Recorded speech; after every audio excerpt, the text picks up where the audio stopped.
Olá pessoal, tudo bem? Vamos então com mais um vídeo. Vamos falar um pouquinho de história, sobre a história de Israel.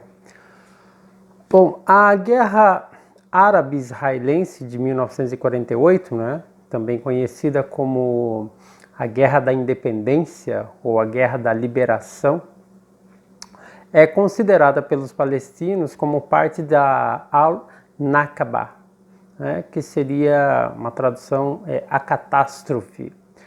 Bom, essa guerra ela começou em 15 de maio de 1948, logo após a declaração de independência de Israel por parte da ONU, E essa guerra terminou em 1949, em julho de 49, com acordos aí de cessar fogo, Então essa guerra ela foi declarada pelos Estados Árabes, que haviam rejeitado o plano da ONU, de participação palestina, a resolução 181 das Nações Unidas, segundo o qual a Palestina, ainda sob o mandato britânico, seria dividida em um Estado árabe e também em um Estado judeu.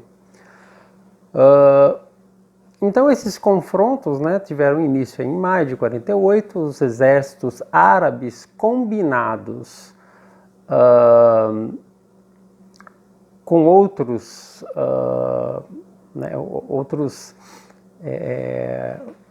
exércitos, teve aí os exércitos do Egito, da Síria, Iraque, Jordânia, Líbano e a Arábia Saudita, então todos eles convergindo para uma minúscula faixa de território que agora nós conhecemos como Israel. Então, após essa declaração de independência de Israel, que acabou colocando fim no mandato britânico lá na Palestina, que já estava passando por uma guerra civil desde 47, que começou em 47 essa guerra civil.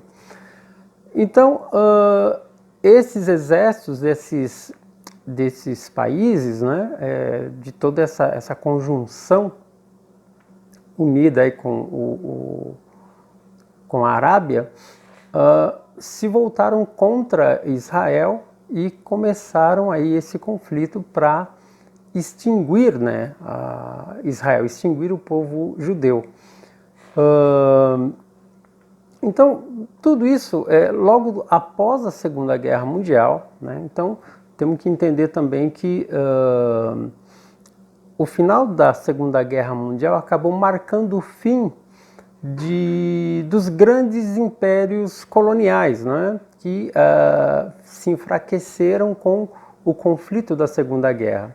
Então, os Estados Unidos, que acabou se tornando emergente economicamente, militarmente, se tornou uma potência, e do outro lado a antiga União Soviética, que também conseguiu muito prestígio, porque foram duas nações que tiveram um papel fundamental na derrota do nazismo na Alemanha.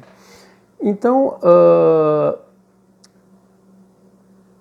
tanto os Estados Unidos como a União Soviética, elas chegaram para a ONU, e pediram para que fosse aí reconhecida o Estado de Israel.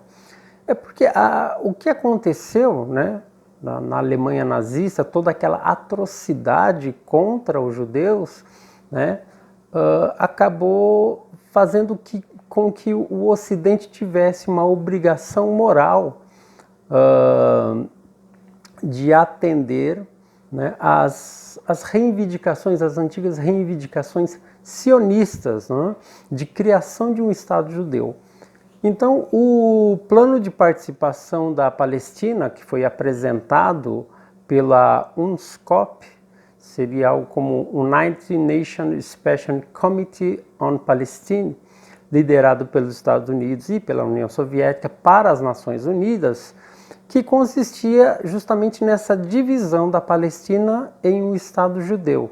Então o Estado judeu ficaria com uma área de 55% desse território, né, por volta aí de 5.500 acres, e o Estado palestino ficaria com a parte de 45% desse território, por volta aí de 4.500 acres, né? E claro, essa proposta foi rejeitada pelos árabes, né? Então, nesse episódio, né, falando aí do dia 29 de novembro de 1947, que o representante brasileiro Oswaldo Aranha presidiu a primeira sessão especial da Assembleia Geral da ONU, né, depois de atuar fortemente em favor da aprovação do plano, que foi, afinal de contas, obtida por 33 votos a favor, 13 votos contra e houve 10 abstenções. Então, o novo Estado ele não foi reconhecido pela Liga Árabe, Egito, Síria, Líbano, Jordânia, né? E veio então essa guerra, que durou de 48 a 49, foi vencida pelos israelenses, que acabou ampliando ainda mais o seu domínio por uma área de 20.000 quilômetros quadrados, 75% da superfície da Palestina, né? E o território restante foi ocupado pela Jordânia, que anexou Cisjordânia, e também pelo Egito, que ocupou aí a faixa de Gaza. Então, nas décadas de 50 e 60, estava em ascensão o nacionalismo árabe. E aí nós viemos para uma outra situação, uma outra guerra, né? Chamada a Guerra Relâmpago, a Guerra dos 6 Dias. Mas antes de falar um pouco da Guerra dos 6 Dias, entenda que essa primeira guerra aí, a Guerra da Independência, logo depois de Israel ganhar pela ONU o direito de Estado, né, esse território, imagina só, um povo que foi trucidado na Segunda Guerra Mundial pelo regime nazista, né, o povo judeu que foi esfacelado, quase que extinto do planeta, pelo nazismo, acabaram de sair de uma guerra, de um trauma, né, de guerra, um povo que não tinha para onde ir, não tinha armamento, não tinha tecnologia, não tinha nada. Estavam buscando um pedacinho de terra ali que, historicamente, assim, era o lugar onde nasceu o povo judeu. Mas, enfim, como é que um povo totalmente destroçado pela guerra, sem tecnologia, sem condições nenhuma, ia entrar em uma outra guerra contra outros tantos países, quer dizer, contra Arábia Saudita, Síria, Egito, Líbano, Jordânia, contra todo esse pessoal aí, e como é que o povo judeu venceu essa guerra? Não tem assim uma lógica. Se a gente for ver, né, como é que os judeus conseguiram vencer isso, né? E eles venceram. Não só venceram, como conquistaram ainda mais a parte do território, né, que eles tomaram durante essa guerra. Mas assim, o que eu estou querendo dizer é que isso foi a vitória essa conquista, essa vitória de guerra, para mim foi uma providência divina. Se a gente for olhar assim com olhos humanos, Israel jamais teria, né, o povo judeu jamais teria vencido essa guerra. Então foi um milagre, foi uma providência divina. E novamente depois, né, na década de 50 e 60, começou aí um novo fomento, né, desses países, do Egito, da República Árabe Unida, né, de todo esse pessoal aí da Liga Árabe, já fomentar um novo conflito. E eles, em 64, né, esses países deixaram muito claro, em uma declaração, né, que um dos seus objetivos principais era a destruição do Estado de Israel. Então não tinha conversa, eles queriam destruir o Estado de Israel. Então veio essa chamada Guerra Relâmpago, que durou 6 dias. Então no primeiro dia de guerra houve uma destruição de 309 dos 300 e 400 aviões de combate egípcios pelos caças israelenses, né? Isso por volta aí de 2 horas, né, de conflito. Então esses aviões eles foram destruídos nas próprias bases militares, né, em solo.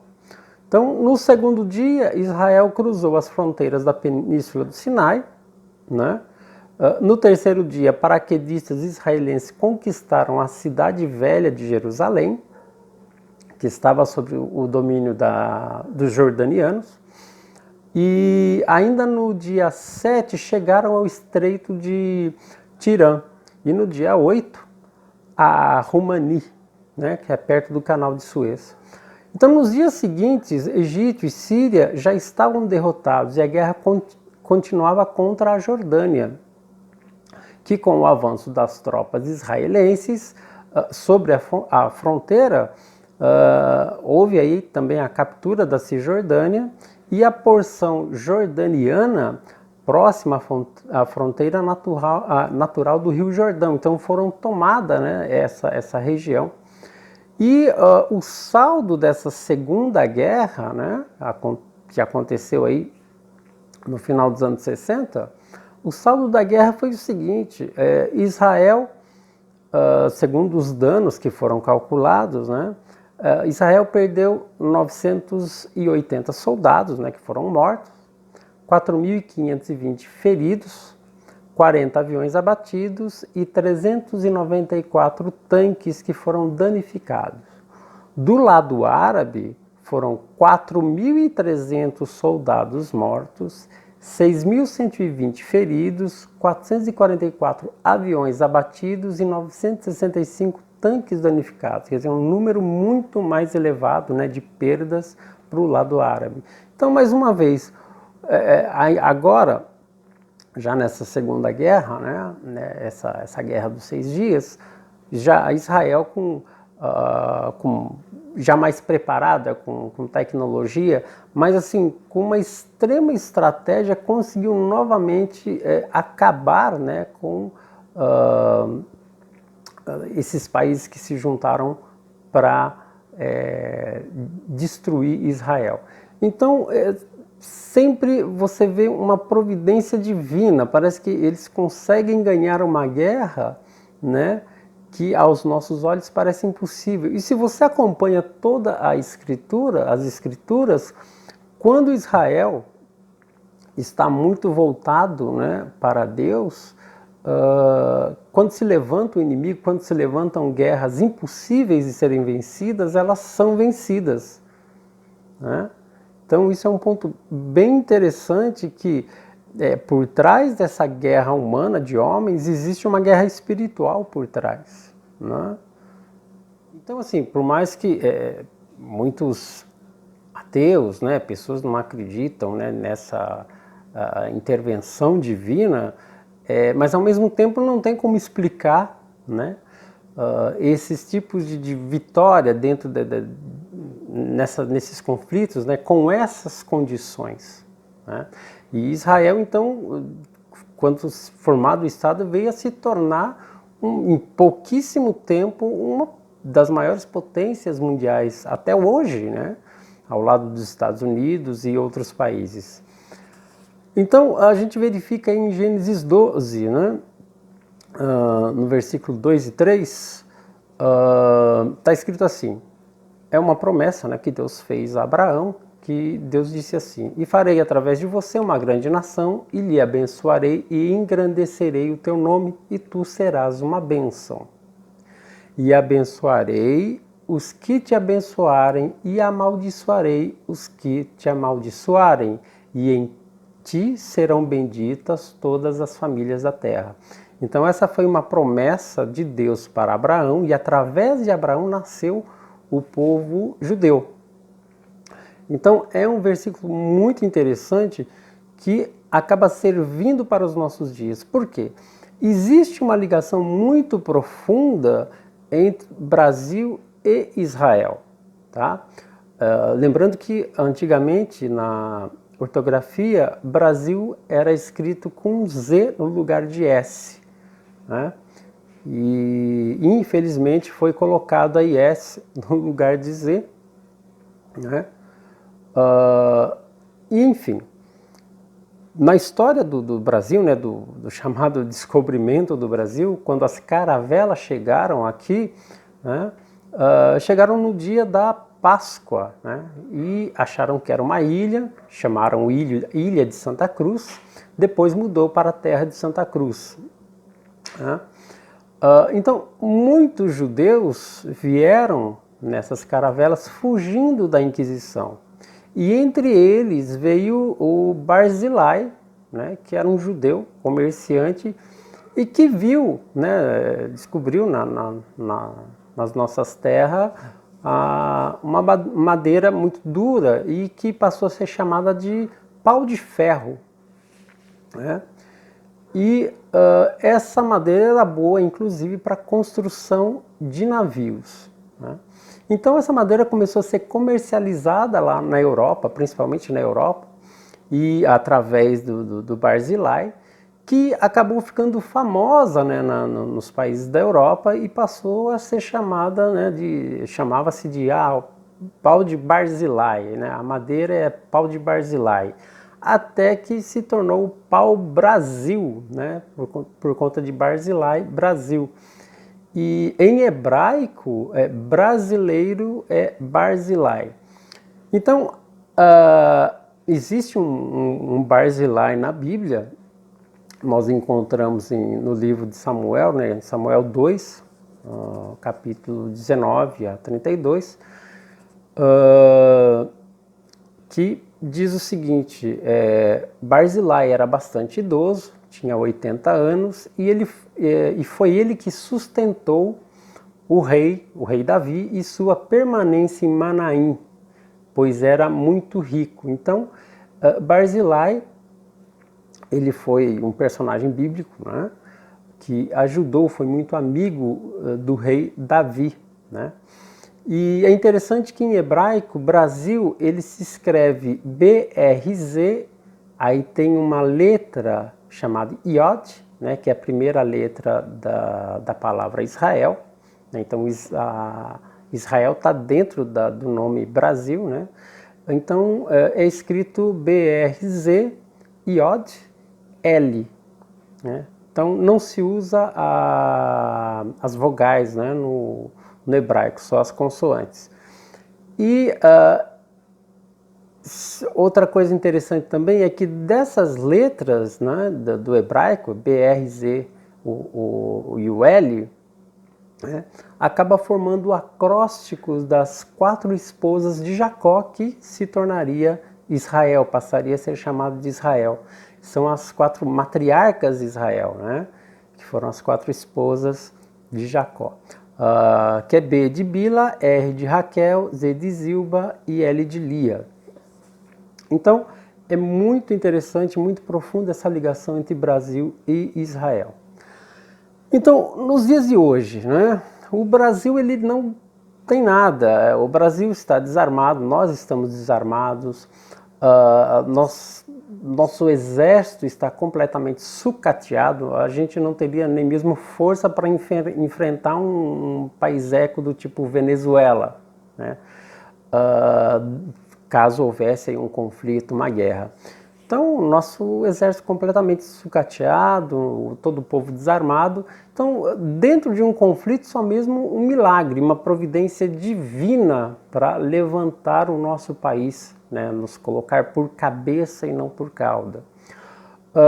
E lembrando que, pegando toda a nossa história, desde o regime militar, né, que acabou evitando o marxismo cultural, né, a luta de classes fomentada pelo comunismo cubano, né, a única preocupação do regime militar da época, né, que houve a chamada ditadura. Então a única preocupação era com o regime cubano, mas acabou flertando, acabou ajudando, né, negociando com um outro marxismo, que é um marxismo chamado gramsciano, né? Então foi graças aos militares, ao regime que evitou-se um tipo de comunismo, mas acabou se associando ao gramscismo, né? E o Brasil veio se transformar no que é hoje, né? Toda a imprensa tomada pela esquerda, os poderes, né? O meio político, as universidades, né?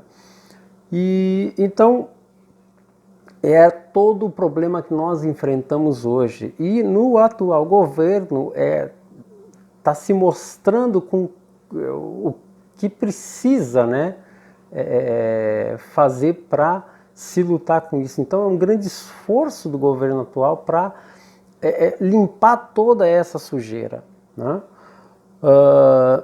E a América do Sul, América Latina, ela acaba sendo, por vários motivos, o calcanhar de Aquiles do globalismo, né? E o Foro de São Paulo é um dos tentáculos desse globalismo, né?